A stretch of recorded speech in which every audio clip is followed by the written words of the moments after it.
내 부모를 공경하라. 그리하면 너희 하나님이 나 여호와가 내게 준 땅에서 내 생명이 길리라. 내 아들아, 내 아버지의 훈계를 들으며 내 어머니의 법을 떠나지 말라. 이는 내 머리에 아름다운 관이요 내 목에 금사슬이니라. 내 아버지와 어머니를 공경하라. 이것이 약속 있는 첫 계명이니 이는 내가 잘되고 땅에서 장수하리라.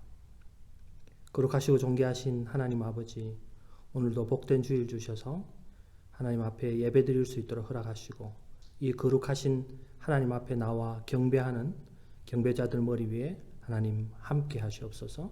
주님 은혜 감사합니다. 거룩하신 예수님의 이름으로 기도합니다. 아멘. 찬송가 1장 찬양 드리겠습니다.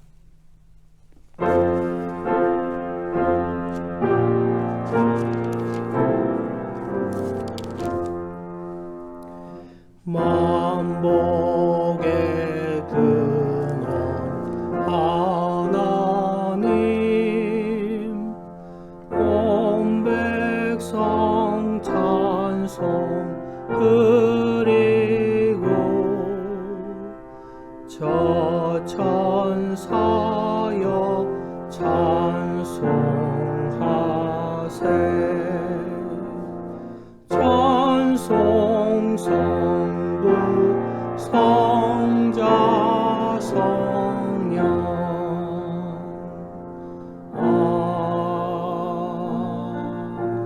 아멘.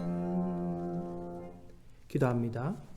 거룩하시고 존귀하신 하나님 아버지, 참 감사합니다. 저희가 정말 때를 잊지 아니하고 하나님 앞에 예배드리기 위해 이 앞에 나온 예배자들 주님 기억하시옵소서. 저들이 하나님을 경외하고 사랑하는 마음으로 이 자리에 나왔습니다. 주님, 저들에게 기름 부어주시고 성령의 기름 부음이 한량없는 은혜가 되는 시간 되게 하여 주시옵소서.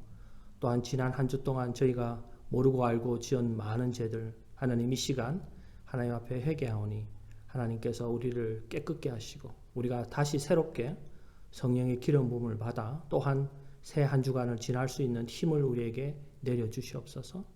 이 예배가 온전히 하나님 앞에 상달되기를 원하오며 이 모든 말씀 거룩하신 예수님의 이름으로 기도합니다.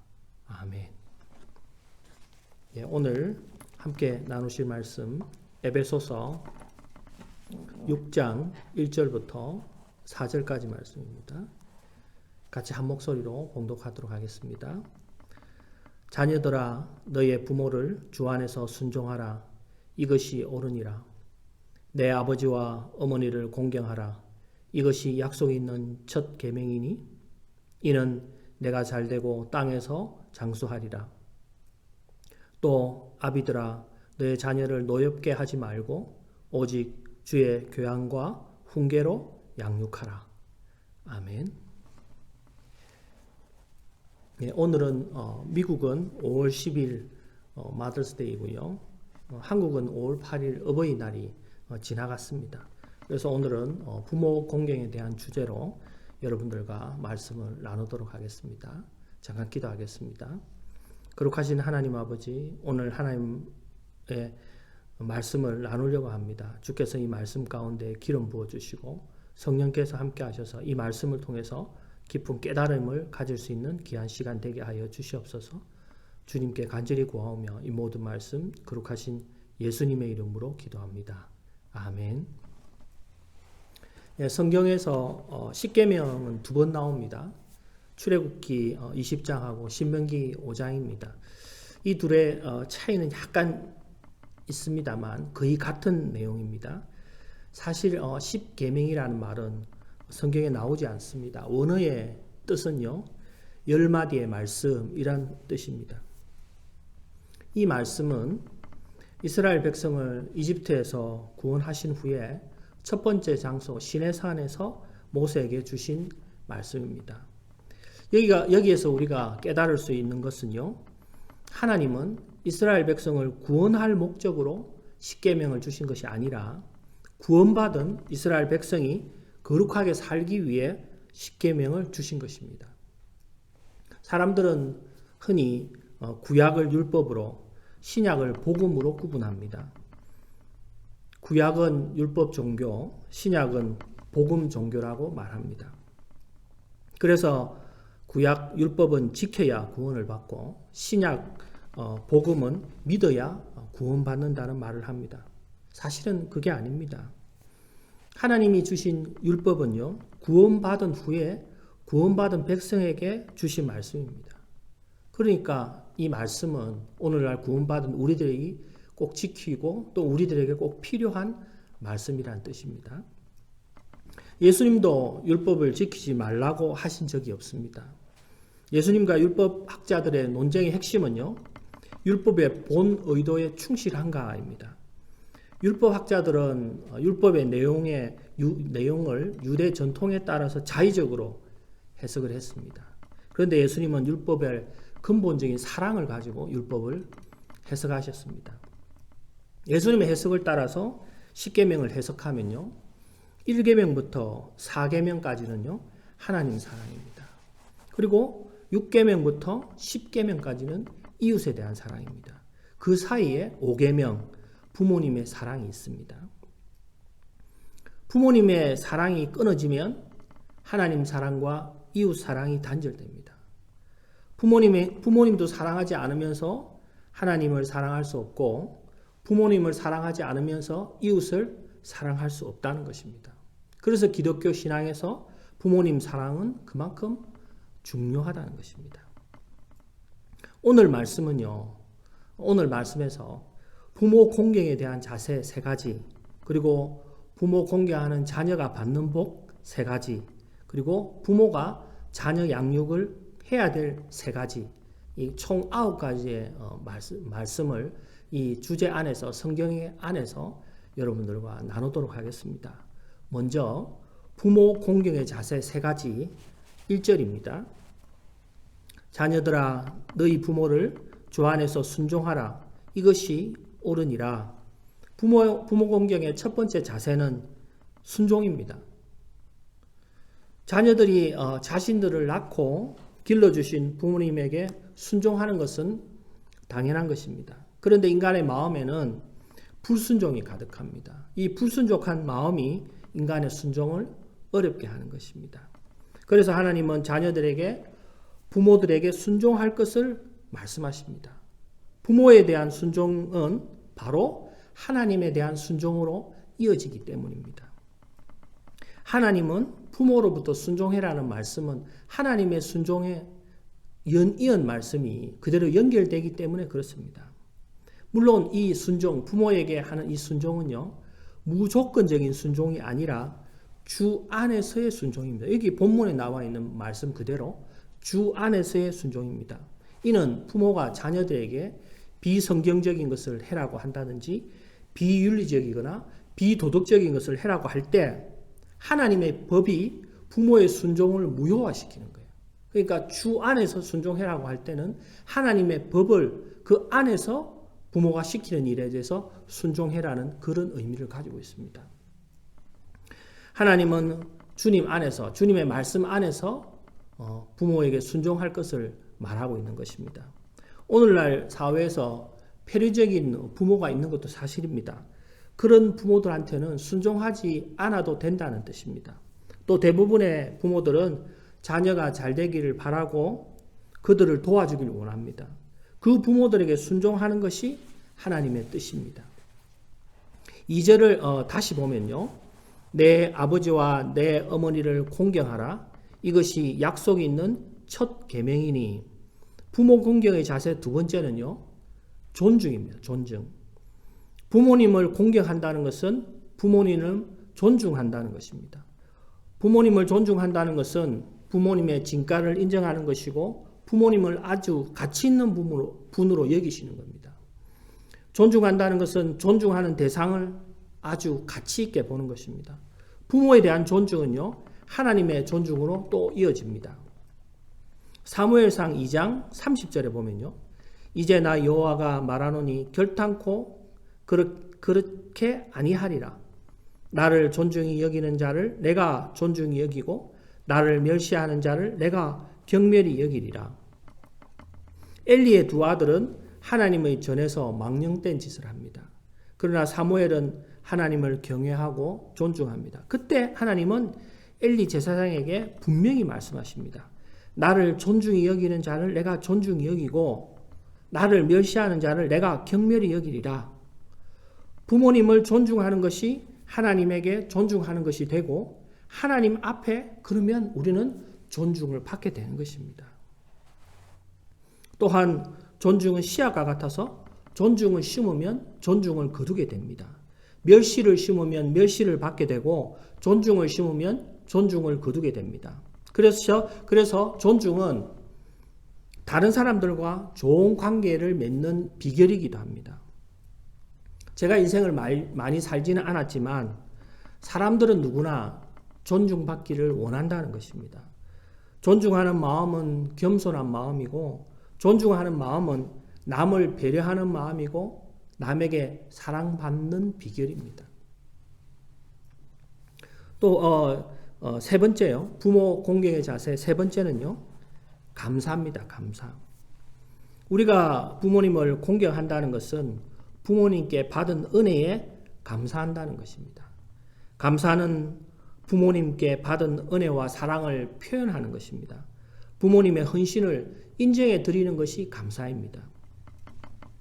부모님께 받은 사랑과 은혜를 표현하면 감사가 되는 것입니다. 부모님께서는 우리의 감사를 정말 그러한 우리가 주는 감사에 대해서 감동을 받아 하십니다. 자녀를 키운 보람을 느끼는 거죠. 그렇게 감사할 수 있는 사람은 늘 감사의 조건을 찾아냅니다.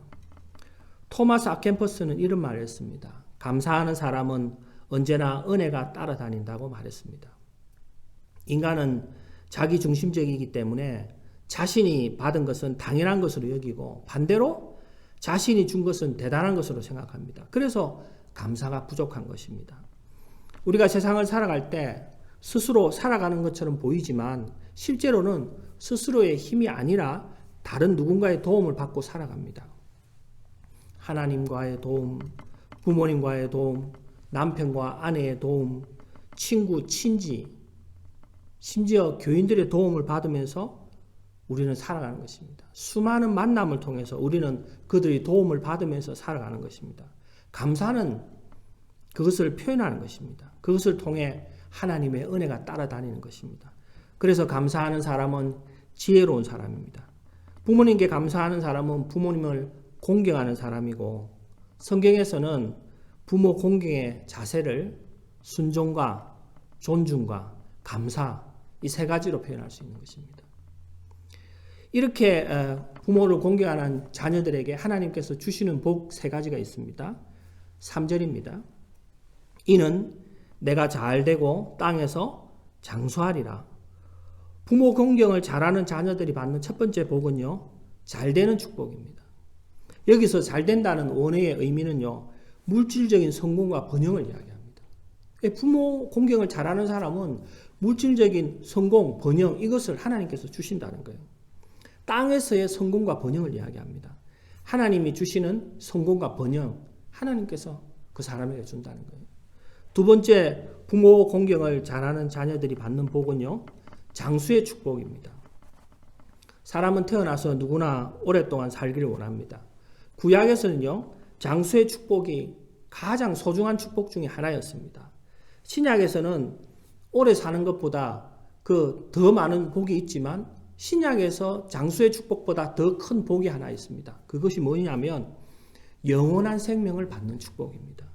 하나님이 주시는 영원한 생명을 받아서 정말 장수의 축복을 누리는 것. 이것이 더 큰 복이 되는 거겠죠. 세 번째, 부모 공경하는 자녀들이 받는 복은요. 누리는 축복입니다. 신명기 15장 16절을 보면요.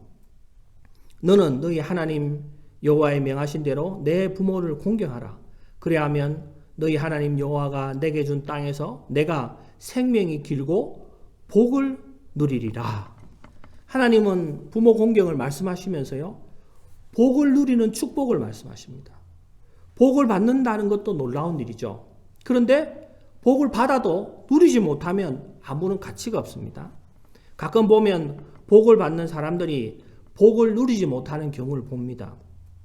하나님의 약속은요, 부모 공경하는 자녀에 대한 하나님의 약속은요, 복을 줄 뿐만 아니라 복을 누리는 것까지 한다는 거예요. 하나님은 부모 공경을 하는 자녀들에게 이 땅에서 잘되고 장수하고 복을 누리는 축복까지 하나님께서 약속하신 것입니다. 이제 마지막으로 부모의 자녀 양육 세 가지가 있습니다. 그것에 대해서 말씀드리도록 하겠습니다. 4절입니다. 또 아비들아 너희 자녀를 노엽게 하지 말고 오직 주의 교양과 훈계로 양육하라. 부모는 자녀를 노엽게 하고 격분시키는 것이 아니라 자녀로 하여금 잘 배울 수 있도록 도와주어야 됩니다. 여기에서 작은 의미에서는 자식들을 분노하지 않도록 가르쳐라 하는 의미로 해석할 수 있습니다. 그것보다는 저는 노여운 감정을 이해하는 것, 이 노여운 감정을 이해하는 것이 더 큰 도움이 된다고 저는 생각합니다. 이것은 아마 평생의 도움이 되는 것입니다. 그래서 저는 자녀 양육의 첫 번째가 감정을 자녀들에게 가르쳐야 된다는 것입니다. 하나님이 우리에게 주신 선물 중에서 하나는 감정입니다. 감정이라는 힘은 우리에게 막대한 에너지를 제공합니다. 특별히 사랑이라는 감정은 가장 강력한 힘입니다. 우리는 사랑 때문에 살고 사랑 때문에 죽습니다. 사랑 때문에 기뻐하고 사랑 때문에 슬퍼합니다. 우리 내면에는 사랑 말고도 다양한 감정들이 있습니다. 긍정적인 감정은 사랑, 믿음, 소망, 용서, 긍휼, 평강, 친절 이런 것들이 다 긍정적인 감정입니다. 그런데 이 부정적인 감정도 있습니다. 두려움, 노여움, 열등감, 미움, 복수심, 절망감 우리 안에 이런 부정적인 감정과 긍정적인 감정이 같이 있는 거죠. 이런 여러 가지 감정들을 깨닫고 다스리는 것 이것이 더 중요합니다. 그러나 자신의 감정을 알아차리라는 것은 쉬운 일이 아닙니다. 우리는 왠지 모르게 기분이 나쁘고 속상하고 불안하고 분노합니다. 우리 자신이 그걸 모르는 거죠. 그런 감정을 알아차리고 대처하는 것은 쉽지가 않습니다. 그래서 우리는 자신의 감정을 알고 자신의 감정을 객관적으로 바라볼 수 있어야 됩니다. 그것을 이제 부모가 가르쳐 줘야 되는 거죠. 자신의 감정을 알기 위해서 부모와 서로 이야기하면서 부모가 그 자식의 감정을 설명해주고 이해하도록 하는 거예요. 시간이 필요합니다. 그리고 부모는 자식의 그런 감정을 알고 기도해 줘야 되는 거죠. 부모가 자녀를 양육할 때 감정을 알고 이해하도록 가르치는 것 이것이 부모가 자녀 양육을 하는데 정말 필요한 요소 중에 하나입니다. 두 번째 부모가 자녀를 양육할 때 필요한 것은요. 관계를 가르쳐야 됩니다. 우리가 노여움을 가지는 것은요. 사람들의 관계 속에서 스스로 분노하고 좌절하고 절망하기 때문입니다. 인간은 관계 속에서 행복을 찾고 행복을 누리는 존재입니다. 아무리 재능이 뛰어나고 훌륭해도 관계가 바로 되지 않으면요. 존경받지 못하고 무시를 당하며 살아갑니다. 우리는 사람들과의 관계 속에서 상처를 받습니다. 바른 관계의 시작을 가르쳐줘야 되는 거죠. 부모는 자녀에게 어떤 것이 바른 관계의 시작이다. 비판하는 것이 아니라 다른 사람을 이해하는 것이다. 그 사람과 다른 사람의 차이를 말해주는 거예요. 자녀들에게 남자와 여자의 차이를 이야기하고 사람의 성장 배경의 차이를 이해하고 사람의 기질의 차이를 이해하고 그것을 자녀들이 이해할 수 있도록 관계 속에서 이해할 수 있도록 자녀들에게 가르쳐줘야 되는 거죠. 그것이 부모 양육의 원리 중에 하나인 거죠. 그러면 자녀들은 성장했을 때 올바른 관계를 가질 수 있는 거죠. 남을 무조건 판단하고 비판하고 그들과 싸우고 논쟁하려고 하는 것이 아니라 다른 사람의 차이를 이해하면서 이 틀린 것 그리고 다른 것 이런 것을 이해할 수 있도록 가르쳐줘야 되죠. 그것이 자녀들을 부모가 자녀를 양육할 때 가르쳐야 될 꼭 필요한 것들입니다. 세 번째는 하나님의 말씀을 가르쳐야 합니다. 오직 주의 교양과 훈계로 양육하라는 말씀은요. 부모님의 어떤 편견, 혹평, 위압 이런 것을 통해서 자녀를 양육하는 것이 아니라 하나님의 말씀으로, 하나님의 마음으로 자녀를 가르쳐라는 것입니다. 하나님의 말씀은 우리가 알 수 없는 깊은 깨달음이 있습니다. 깨닫지 못하는 사람은 짐승과 같은 사람입니다. 깨달음은 닫혀 있는 것이 열리는 것이고 새로운 차원과 새로운 것을 경험하게 합니다. 하나님의 말씀에는 그러한 깨달음이 있습니다. 하나님 말씀을 통해서 인생의 이치를 알고 하나님을 더 깊이 이해할 수 있도록 그것을 자녀들에게 가르치는 거예요. 하나님 말씀의 깊이를 점점 더 그 깨달음을 통해서 심어주는 것이에요. 그것이 그 자녀들이 더 깊은 인생을 살 수 있는 그런 길인 것입니다. 우리들은 자녀를 양육할 때 감정을 가르쳐야 되고 관계를 가르쳐야 되고 말씀을 가르쳐야 됩니다. 그렇게 할 때 자녀는 이 세상에서 바른 정말 건강한 자녀들로 이 세상을 살아갈 수 있는 것입니다. 백발의 나이가 많은 한 아버지와 장년의 아들이 집 앞에 벤치에 앉아 있었습니다. 날아오는 새를 보고 아버지가 아들에게 저게 뭐야 하고 물었습니다. 신문을 읽고 있던 아들은 귀찮은 듯이 참새예요 라고 무뚝뚝하게 대답했습니다. 치매에 걸린 아버지는 조금 있다가 또다시 저게 뭐야 라고 물었습니다. 그러자 아들은 퉁명스럽게 짜증 섞인 목소리로 참새라고 대답했습니다. 잠시 후 아버지는 날아갔다 온 참새를 보며 다시 저게 뭐야 라고 물었습니다. 그러자 아들은 화를 버럭내며 일어나 아버지에게 소리쳤습니다. 참새라고요. 아시겠어요? 몇 번이나 똑같은 얘기를 하는 거예요 도대체. 이렇게 아버지에게 소리쳤습니다. 아버지는 그 일이 있은 후 얼마 되지 않아 하늘나라로 소천했습니다. 장례식을 치르고 짐을 정리하다가 한 낡은 일기장을 발견했습니다. 아들은 그냥 버리려다가 아버지가 쓴 일기장을 펼쳐서 읽었습니다. 오늘은 아들의 3살 생일이다. 아들과 같이 공원에 갔다. 공원에서 놀고 있는 참새를 보고 아들은 아빠 저게 뭐야? 라고 물었다.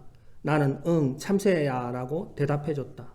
그런데 아들은 또 내게 물어보았다. 저게 뭐야? 라고 물었다.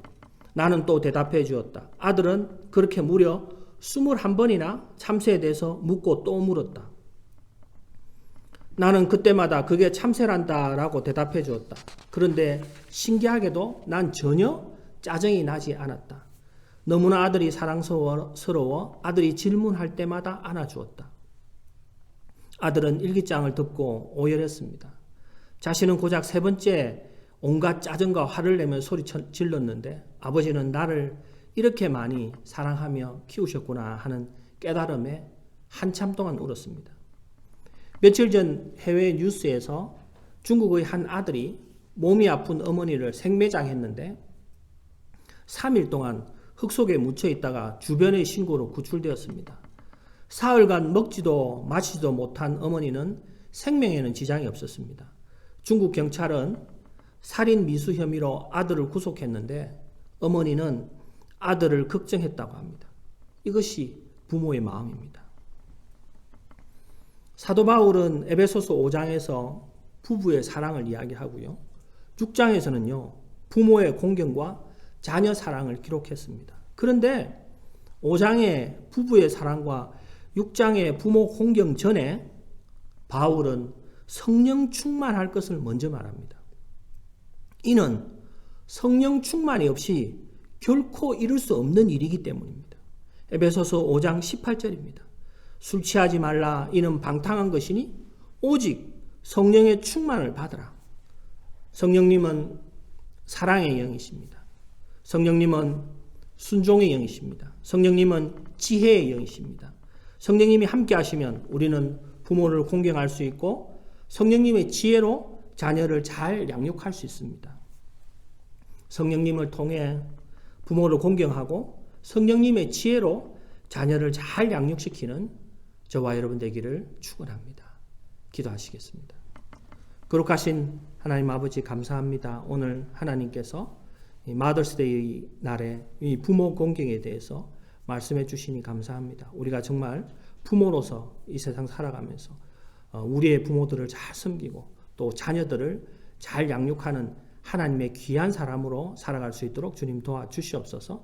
주께서 정말 이 어려운 시기에 하나님 붙들고 예배드리는 이 예배자들 마음 가운데 항상 함께 하셔서 하나님의 놀라운 축복이 함께 할 수 있도록 주님 도와주시옵소서. 주님 은혜 감사하며 이 모든 말씀 거룩하신 예수님의 이름으로 기도합니다.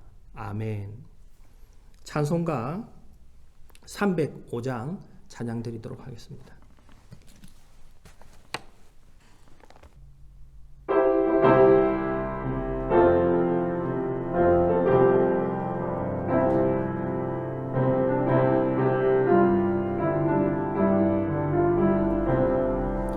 사철의 봄바람 불어있고 하나님 아버지 모셨으니 믿음의 반석도 든든하다. 우리 집 즐거운 동산이라 고마워라 임마누엘. 예수만 섬기는 우리 집 고마워라 임마누엘.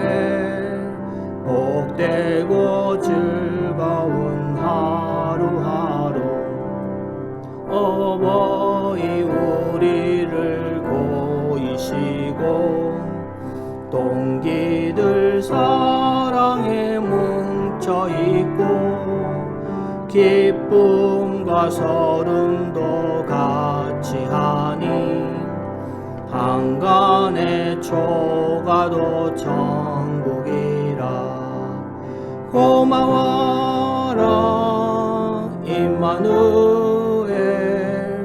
예수만 섬기는 우리 집 고마워라 임마누엘.